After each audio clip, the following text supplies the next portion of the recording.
প্রিয় job seeker বন্ধুরা, job math solution YouTube চ্যানেলের পক্ষ থেকে খায়রুলস বেসিক ম্যাথের সপ্তম এডিশনের কোর্সে আপনাদের সবাইকে স্বাগত জানাচ্ছি। আমি অম্লান রায়।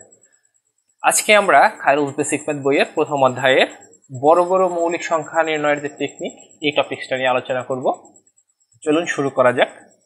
প্রথমত এটা জানতে হবে, যদি কোনো সংখ্যা মৌলিক না হয়, আমি আবার বলি, যদি কোনো সংখ্যা মৌলিক না হয় তাহলে অবশ্যই সেটা কোনো না কোনো মৌলিক সংখ্যা দ্বারা বিভাজ্য হবে। একটু যদি একটা উদাহরণ দিয়ে বুঝাই তাহলে আপনারা সহজে বুঝতে পারবেন। ধরেন 12, এই সংখ্যাটি মৌলিক নয়, এটা আপনি অলরেডি জানেন। তো এই 12 সংখ্যাটি যদি মৌলিক নয়, এরকম যদি সংখ্যা হয় তাহলে অবশ্যই এটা কোনো না কোনো মৌলিক সংখ্যা দ্বারা বিভাজ্য হবে। এবং কোন মৌলিক সংখ্যা দ্বারা বিভাজ্য হবে? মূলত এই 12 এর যদি আমরা বর্গমূল নির্ণয় করি তাহলে তার থেকে যে ছোট মৌলিক সংখ্যাগুলো সেগুলো দ্বারা আসলে বিভাজ্য হবে। যদি আমরা 256-র আশেপাশে কোনো একটা সংখ্যা মৌলিক কিনা এটা নির্ণয় করতে চাই তাহলে কি করব? এর হচ্ছে বর্গমূল 16, সুতরাং 16 এর থেকে ছোট যে কোনো যে মৌলিক সংখ্যাগুলো আছে সেই সংখ্যাগুলো দিয়ে আমরা চেক করলে বলে দিতে পারবো যে এটা মৌলিক সংখ্যা কিনা। তো 16 এর ছোট যে মৌলিক সংখ্যাগুলো সেগুলো আছে কি কি? 2 আছে, 3 আছে, 5, 7, 11, 13। এই যে মৌলিক সংখ্যাগুলো, এইগুলো দিয়ে যদি আমরা ভাগ করে দেখি কোনো একটা সংখ্যাকে তাহলে 256 পর্যন্ত আমরা যে কোনো সংখ্যা মৌলিক কিনা এটা কিন্তু বলে দিতে পারবো। তো এর মধ্যে আবার দেখেন, কোনো সংখ্যা যদি জোড় হয় তাহলে অবশ্যই সেটা 2 দ্বারা বিভাজ্য হবে। এই কারণে আমরা 2কে আগেই বাদ দিয়ে নিলাম, যে জোড় সংখ্যা যদি হয় সাথে সাথে বলে দিব যে এটা মৌলিক সংখ্যা নয়। এবার 5 দ্বারা যদি কোনো একটা সংখ্যার শেষের ডিজিট 5 হয় তাহলে সেটা অবশ্যই 5 দ্বারা ভাগ যাবে। এই কারণে 5 দ্বারাও আমাদের আসলে ভাগ করে আলাদাভাবে দেখতে হবে না যে এটা মৌলিক কিনা। তাহলে বাদবাকি যে সংখ্যাগুলো আছে 3, 7, 11 অথবা 13, এই সংখ্যাগুলো দ্বারা, এই মৌলিক সংখ্যাগুলো দ্বারা আসলে বাকি সংখ্যাগুলোকে ভাগ করে দেখতে হবে যে এগুলো মৌলিক সংখ্যা কিনা। সো আমরা একটা প্র্যাকটিক্যালি একটা অঙ্ক একটু দেখি। 33 নম্বর অঙ্কটায় বলা হচ্ছে নিচের কোন সংখ্যাটি মৌলিক? এখানে দেওয়া আছে হচ্ছে 91, 143, 47 এবং 87। এর মধ্যে কোনটা মৌলিক সংখ্যা এটা আমাদের নির্ণয় করতে হবে। এখন দেখতে হবে যে প্রথমে আছে হচ্ছে 91। এই 91 এর যদি আমরা এর আশেপাশে একটা বর্গ সংখ্যা নেই, 91 এর আশেপাশে বর্গ সংখ্যা আছে হচ্ছে 100 অথবা 81। 100 এর বর্গমূল হচ্ছে 10। তো 10 এর ছোট যে সকল মৌলিক সংখ্যাগুলো আছে সেগুলো দিয়ে যদি আমরা এই 91কে ভাগ করি, যদি ভাগ না মিলে কোনোটা দিয়ে তাহলে আমরা বলতে পারবো যে এটা মৌলিক সংখ্যা। তাহলে আমরা কি করব? এই 10 এর থেকে ছোট মৌলিক সংখ্যা আছে 3 অথবা 7। 3 অথবা 7 দ্বারা আমরা আসলে এই 91কে ভাগ করে দেখব। তো 3 দিয়ে যদি ভাগ করি 3 30 হয় 90, 91 মিলতেছে না। কিন্তু 7 দিয়ে যদি আমরা ভাগ করি 7 13 91 হয়। যেহেতু 7 দ্বারা 91কে ভাগ করা যায় সুতরাং এটা আসলে মৌলিক সংখ্যা নয়। তাহলে পরের যে অপশন সেটা একটু টেস্ট করে দেখি। 143, 1 4 3। 143 এর আশেপাশের পূর্ণবর্গ সংখ্যা হচ্ছে 144, এর বর্গমূল হচ্ছে 12 এবং 12 থেকে ছোট যে সকল মৌলিক সংখ্যাগুলো আছে সেই সংখ্যাগুলো দিয়ে আমাদের ভাগ করে দেখতে হবে যে 143 মৌলিক সংখ্যা কি না। সো 12 এর থেকে ছোট যে সকল মৌলিক সংখ্যাগুলো আছে সেগুলো কি কি আছে? 3, 7 এবং 11। তাহলে প্রথমে 3 দিয়ে আমরা ভাগ করে দেখব যে এটা মৌলিক সংখ্যা 3 দ্বারা ভাগ করা যায় কিনা। সো 3 দ্বারা যদি আমরা প্রথমে ভাগ দেই, 3 4 হবে 12, এখানে থাকবে ভাগ বিয়োগ করলে থাকবে 2, 3 23। 23কে 3 দ্বারা ভাগ করা যায় না। এবার দেখব 7 দিয়ে, 7 দুগুণ হচ্ছে 14, থাকে 3, 3 এর মধ্যে 7 যায় না, সুতরাং 7 দিয়েও ভাগ করা যায় না। 11 দিয়ে দেখব যে 143কে ভাগ করা যায় কিনা। 11 দিয়ে, 11কে 11, 143 এর মধ্যে 11কে 11 হয়, এটাকে বিয়োগ করলে থাকে 3 আর এই পাশ থেকে নামাইলে হয় 3, 33, তাই না? 33কে 11 দিয়ে ভাগ করা যায় 3 বার। তাহলে 11কে মোট 13 দ্বারা যদি গুণ করি তাহলে 13 11 হয় 143, অর্থাৎ 143ও মৌলিক সংখ্যা নয়, কারণ এটা 11 দ্বারা ভাগ করা গেছে। এরপরে যে সংখ্যাটা আছে সেটা হচ্ছে 47। তাহলে 47 এর আশেপাশের বর্গ সংখ্যা কোনটি? 47 এর আশেপাশের বর্গ সংখ্যা হচ্ছে 49, এটার বর্গমূল হচ্ছে 7, সুতরাং এই 7 অথবা এর থেকে ছোট যে মৌলিক সংখ্যাগুলো আছে সেগুলো দিয়ে আমাদের ভাগ করে দেখতে হবে। তো 7 7 7 49, এটা মৌলিক 47 এর সাথে ভাগ করা যায় না, আর 3 দিয়ে 47 কে ভাগ করা যায় না, 3 ষোলং হয় 48।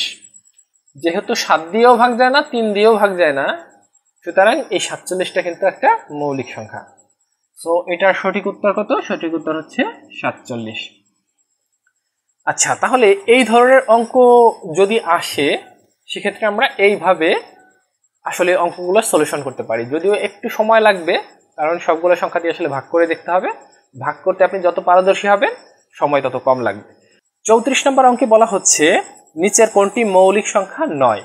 তো এখানে আমাদের মৌলিক সংখ্যা নয় এটা বের করতে হবে, অর্থাৎ যেটা বিভাজ্য হবে কোনো মৌলিক সংখ্যা দ্বারা সেটা আসলে বের করতে হবে খুঁজে। প্রথমটা আছে হচ্ছে 263। তাহলে বলেন তো 263 যদি আমরা দেখি 2 6 3 এর আশেপাশে পূর্ণবর্গ সংখ্যা কত আছে? 263 আশেপাশে পূর্ণবর্গ সংখ্যা আছে 256, অর্থাৎ হচ্ছে এর বর্গমূল 16। এর থেকে ছোট যে মৌলিক সংখ্যাগুলো সেগুলো দিয়ে আসলে এটাকে ভাগ করে দেখতে হবে যেটা মৌলিক সংখ্যা কিনা। তো কি কি যেন সংখ্যা আছে? 3 7 11 এবং 13। সো প্রথমে আমরা 3 দিয়ে একটু ভাগ করে দেখি। 3 দিয়া 26 মধ্যে যাবে হচ্ছে 3 8 24, তারপরে থাকবে 2 3 23। তাহলে 3 দিয়ে এটা আসলে ভাগ যায় না, কারণ 3 দিয়ে 23কে ভাগ করা যায় না। 7 দিয়ে দেখি ভাগ করা যায় কিনা। 7 দিয়ে 7 দুগুণ 14, 3 7 21,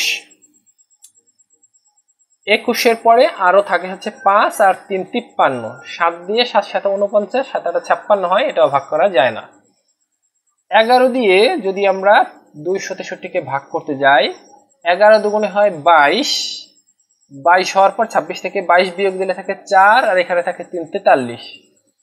11 দিয়ে 43কে ভাগ করা যায় না। আর 13 দিয়ে যদি ভাগ করতে যাই, 13 দুগুণ 26, থেকে যায় 3, সুতরাং এটাকেও ভাগ করা যায় না।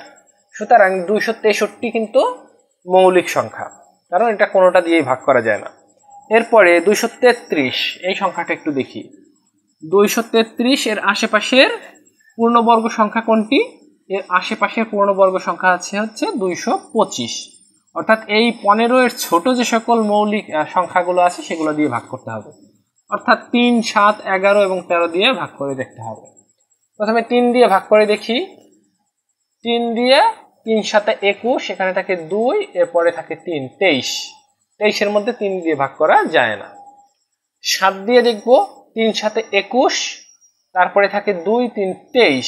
23কে 7 দ্বারা ভাগ করা যায় না। 11 দুগুণ 22, 22 এর পরে নিচে থাকবে, এখান থেকে বিয়োগ করার পর থাকবে 1, আর এখান থেকে থাকবে 3 13। তাহলে 11 দিয়ে 13কে ভাগ করা যায় না। 13 দিয়ে এটাকে করা যায় কিনা আমরা একটু দেখি।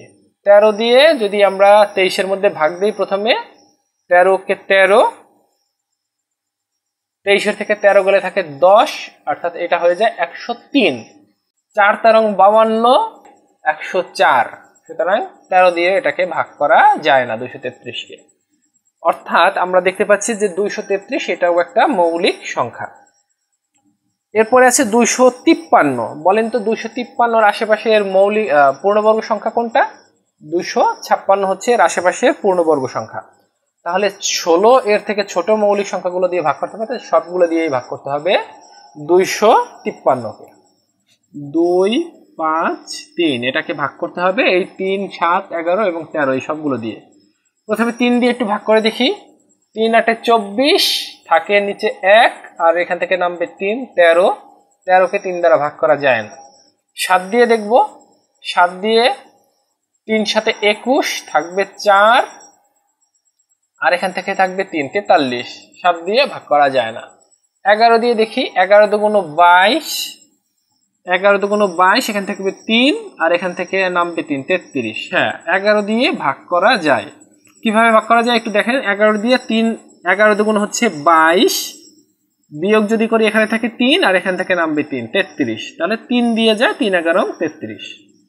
যেহেতু এটা 11 দ্বারা নিঃশেষে বিভাজ্য, এই কারণে 253 এই সংখ্যাটা মৌলিক সংখ্যা নয়। সো আমাদের উত্তরও জানতে চাওয়া হচ্ছে যে কোনটি মৌলিক সংখ্যা নয়, এবং অ্যান্সার হচ্ছে গ নম্বর 253। আশা করি বুঝতে পেরেছেন। 35 নম্বর অঙ্কটায় বলা হচ্ছে নিচের কোনটি মৌলিক সংখ্যা নয়। এক্ষেত্রেও আমাদের মৌলিক সংখ্যা নয় এটাই বের করতে হবে। এক্ষেত্রে প্রথমটা দেওয়া আছে হচ্ছে 173। সো 173 আশেপাশের পূর্ণবর্গ সংখ্যা হচ্ছে 169, অর্থাৎ 13 বা তার থেকে ছোট সংখ্যা দ্বারা আমাদের আসলে ভাগ করে দেখতে হবে যে 173 মৌলিক সংখ্যা কিনা, ভাগ করা যায় কিনা। যদি না ভাগ করা যায় তাহলে বুঝবো মৌলিক সংখ্যা। সো এর থেকে ছোট যে মৌলিক সংখ্যাগুলো আছে সেটা হচ্ছে 3, 7, 11 আর একটা হচ্ছে 13। 3 দিয়ে যদি ভাগ করি তাহলে 3 দিয়ে 17-র মধ্যে যায় 3 5 15, এখানে থাকে 2, এখানে 3 23। 3 দিয়ে 23কে ভাগ করা যায় না। 7 দিয়ে যদি দেই 7 × 14 থাকে 3, 3 33। 7 দিয়ে 33কে ভাগ করা যায় না। 11 দিয়ে যদি ভাগ করি 11কে 11, এখানে থাকে 6, এখানে থাকে 3 63।